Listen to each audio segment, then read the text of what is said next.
Hi hello എല്ലാവർക്കും Suja's kitchen വെള്ളിലേക്ക് സ്വാഗതം. ഇന്നത്തെ പുതിയ വീഡിയോ കപ്പയും ഒരു കപ്പ് അരിപ്പൊടി കൊണ്ടുള്ള ഒരു സ്നാക്സ് ആട്ടോ. അപ്പോൾ അതെങ്ങനെ തയ്യാറാക്കാൻ നമുക്ക് നോക്കല്ലേ വീഡിയോയിലേക്ക് പോട്ടോ. അപ്പോൾ ഒരു ബൗളെടുത്തിട്ടുണ്ട്. ആ ബൗളിലേക്ക് ഒരു കപ്പ് വറുത്ത നല്ല നൈസ് അപ്പത്തിൻ്റെ ഒക്കെ പൊടി കേട്ടോ, വറുത്തത് എടുത്തു. അതിലേക്ക് ഉപ്പ് ആവശ്യത്തിന് ചേർത്തു. ഇനി നമുക്ക് അതിലേക്ക് നല്ല തിളച്ച വെള്ളം ഒഴിച്ച് കുഴയ്ക്കണം കേട്ടോ. അപ്പോൾ തിളച്ച വെള്ളം ഒഴിച്ച് ഞാൻ കുറേശ്ശെ ഒഴിക്കുന്നുണ്ട്. എന്നിട്ട് നമുക്ക് ചൂടായ കാരണം കയ്യിലുകൊണ്ടാട്ടോ ഞാൻ ഇളക്കി കൊടുക്കുന്നത്. അപ്പോൾ നല്ല ചൂടാണ്, തിളച്ച വെള്ളമല്ലേ, കൈയെ കൊണ്ട് ചിലപ്പോൾ പറ്റില്ല. അപ്പോൾ കയ്യിലോണ്ട് തന്നെ നമുക്ക് പരമാവധി ഇളക്കി വെള്ളത്തിൻ്റെ കുറവനുസരിച്ച് കുറേശ്ശെ ഒഴിച്ചിട്ട് കുഴച്ചെടുക്കാം കേട്ടോ.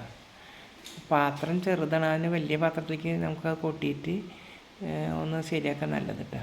വെള്ളം ഒഴിച്ചിട്ട് ഒരു വിധം നനവൊക്കെ ആയിട്ടുണ്ട് കണ്ട. ഇനി അതിലേക്ക് നമ്മൾ 2 ടീസ്പൂണോളം നെയ്യ് ചേർക്കുന്നുണ്ട് കേട്ടോ. അപ്പോൾ നെയ്യ് ചേർക്കുമ്പോൾ നല്ല ടേസ്റ്റ് ഉണ്ടാവും കേട്ടോ നമ്മുടെ സ്നാക്സിന്. അപ്പോൾ 2 ടീസ്പൂൺ നെയ്യ് ചേർത്തിട്ട് ഇപ്പോൾ ഒരുവിധം ചൂടാറി തുടങ്ങിയിട്ട് അപ്പോൾ നമ്മൾ കൈ കൊണ്ട് കുഴക്കട്ടെ. നമുക്ക് വലിയൊരു പ്ലേറ്റിലേക്ക് അത് കുട്ടുക.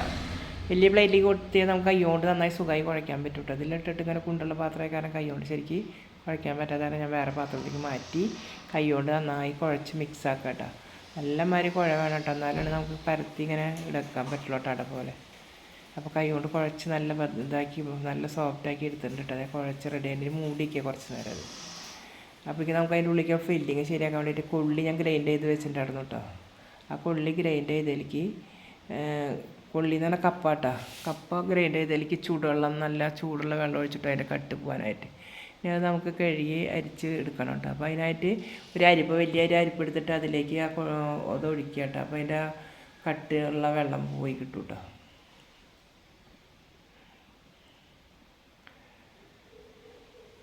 അപ്പോൾ ആ ഗ്രൈൻഡ് ചെയ്ത കൊള്ളിയേക്കാരൻ ചെറുതായിട്ട് കിട്ടിയിട്ടുണ്ട് കേട്ടോ. അപ്പോൾ നമുക്കിനി അത് മാറ്റി വയ്ക്കാം അവിടെ. അത് വെള്ളം മാറ്റട്ടെ അതിലത്തെ.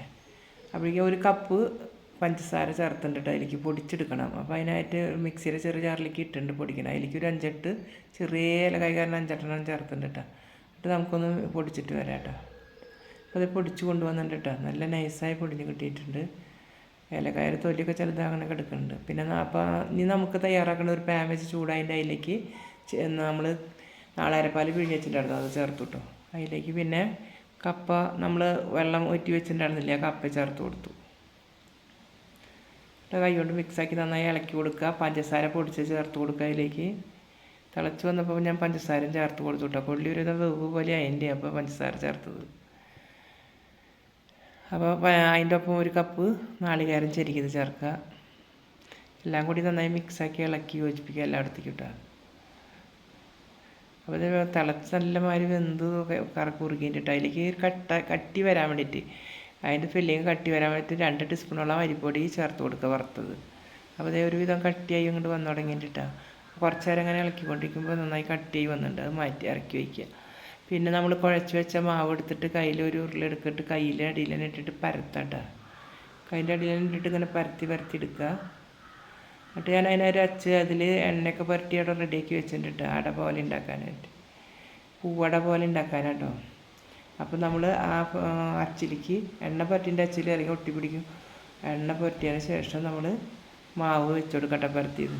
ഇനി അതിൻ്റെ ഉള്ളിൽ ഫില്ലിങ് ഇല്ലേ, നമ്മൾ കപ്പേര ഫില്ലിങ് തയ്യാറാക്കിയത്, അത് ആവശ്യത്തിന് വെച്ച് കൊടുത്തിട്ട് അടയ്ക്കുക കേട്ടോ.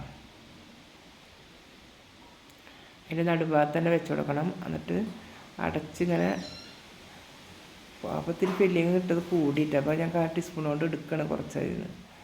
ഫില്ലിങ് കൂടിയാൽ പിന്നെ നമുക്ക് അടയ്ക്കാൻ പറ്റില്ല. അപ്പോൾ ഫില്ലിങ് കൂടുതലുണ്ടെങ്കിൽ അതിന് മാറ്റിയിട്ട് വേണം അടയ്ക്കാൻ. അപ്പോൾ ആവശ്യത്തിനനുസരിച്ച് ഇടാം കേട്ടോ നമുക്ക്. അപ്പോൾ ഇങ്ങനെ കട്ടി കൂടുതലായി അടയ്ക്കാൻ പറ്റില്ല. അപ്പോൾ ഇതുപോലെ അടച്ചിട്ട് ഇനി നമുക്കത് അതിൻ്റെ ഉള്ളിൽ നിന്ന് ഇങ്ങോട്ട് എടുക്കാം കേട്ടോ.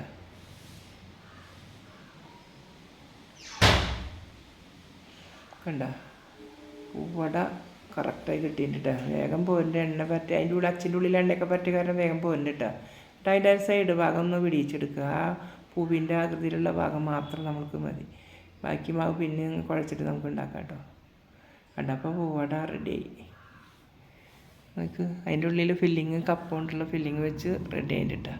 ഇനി അതുപോലെ രണ്ടാമത് ഇതുപോലെ ഒരു ഉരുള മാവ് എടുത്തിട്ട് കൈ കൊണ്ട് ഇതുപോലെ പരത്തിയിട്ട് നമ്മൾ അച്ചിലേക്ക് വെച്ച് കൊടുക്കുക കേട്ടോ. ആദ്യം വെച്ച് ചെയ്ത പോലെ തന്നെ നമുക്ക് എണ്ണ പരത്തിയിട്ടുണ്ട് അച്ചിൽ, അതിൻ്റെ ഉള്ളിൽ വെച്ച് കൊടുക്കുക. വെച്ചിട്ട് പിന്നെ ഫില്ലിങ് വയ്ക്കുക കേട്ടോ. ഇത്ര ആവശ്യമുള്ളെങ്കിൽ അതിൽ കൊള്ളാവുന്ന തരത്തിൽ വെക്കാം കേട്ടോ, അധികം വെച്ച് അടയ്ക്കാൻ പറ്റില്ല. അപ്പോൾ കൊള്ളാവുന്ന തരത്തിൽ വെച്ചിട്ട് അടയ്ക്കാം. 1 ടീസ്പൂൺ ഇട്ടാൽ അത് പോരാ കേട്ടോ, കുറച്ചുകൂടി വേണം. കഴിക്കുമ്പോൾ ഒന്ന് കടിക്കാൻ കിട്ടണ്ടേ, അപ്പോൾ കുറച്ച് 2 ടീസ്പൂൺ ഇട്ടാൽ പാകാം കേട്ടോ. അപ്പോൾ എന്നിട്ട് അത് ഒന്ന് പരത്തി വെച്ചിട്ട് അടച്ചു കൊടുക്കാം കേട്ടോ നമുക്ക്. ഇതുപോലെ അമർത്തി അടച്ചു കൊടുത്തതിന് ശേഷം തുറന്നെടുക്കുക. കഴിക്കാൻ നല്ല ടേസ്റ്റായിട്ട് അത് തന്നെ ആവിയിൽ വേവിച്ച് കഴിഞ്ഞാൽ നല്ല ടേസ്റ്റായിട്ടാണ് കഴിക്കാനായിട്ട്. വയസ്സായവർക്ക് അതിലൊക്കെ നല്ല ഇഷ്ടമുണ്ടാവും കഴിക്കാമെന്ന് വെച്ചാൽ നല്ല സോഫ്റ്റായ സാധനമല്ലേ. കുട്ടികൾക്കൊക്കെ കഴിക്കാനും ഒക്കെ നല്ല രസമുള്ള പലഹാരമായിട്ടത്. സാധാരണ അടയേക്കാളും ടേസ്റ്റാണത്. അപ്പോൾ ഇത് രണ്ടാമത്തെ അടയും തയ്യാറായിട്ട് ഇതുപോലെ എല്ലാ മാവ് കൊണ്ട് നമുക്ക് ഉണ്ടാക്കാം കേട്ടോ.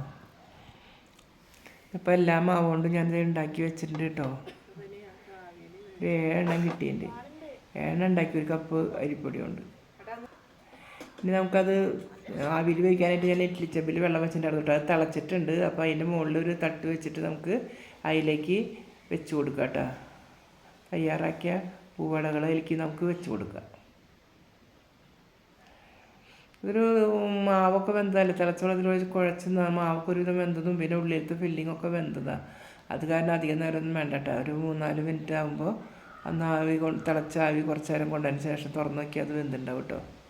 അപ്പോൾ ഞാൻ 7 എണ്ണം വെച്ച് കൊടുത്തു. ഇനി അത് അടച്ചു കൊടുക്കുക കേട്ടോ. ഒരു 6-7 മിനിറ്റ് കഴിഞ്ഞ് തുറന്ന് നോക്കുമ്പോൾ നല്ല മാതിരി ആവി വന്ന് വെന്തിട്ടുണ്ട് കേട്ടോ. അപ്പോൾ ഇനി നമുക്ക് ഇഡ്ഡലി ചെമ്പിൽ നിന്ന് എടുത്ത് മാറ്റാം കേട്ടോ. നല്ല സോഫ്റ്റായി കാരണേ, നല്ല നൈസായി പരത്തിയ കാരണം ചട്ട കൊണ്ടൊക്കെ എടുക്കുമ്പോൾ പൊട്ടട്ടോ ചിലത് കണ്ടോ. ചിലത് പൊട്ടാതെ കിട്ടും, ചിലതൊക്കെ പൊട്ടുക. അത് കാരണം ഞാൻ ആ പ്ലേറ്റിലേക്ക് മാറ്റിൻ്റെ അടുത്ത്. അപ്പോൾ എല്ലാവരും ഇതുപോലെ ചെയ്ത് നോക്കുക. നല്ല ടേസ്റ്റുള്ള സാധനം കേട്ടോ കഴിക്കാൻ. എല്ലാവരും ചെയ്ത് നോക്കുക. എല്ലാവർക്കും ഇഷ്ടപ്പെട്ടെങ്കിൽ സബ്സ്ക്രൈബ് ചെയ്യുക, ലൈക്ക് ചെയ്യുക, ഷെയർ ചെയ്യുക, ബെൽ ബട്ടൺ അമർത്തട്ടെ. അപ്പോൾ പുതുതായി എല്ലാവരും കാണുന്നവരുണ്ടെങ്കിൽ ദയവ് ചെയ്ത് സബ്സ്ക്രൈബ് ചെയ്യണം കേട്ടോ. എല്ലാവർക്കും ബൈ.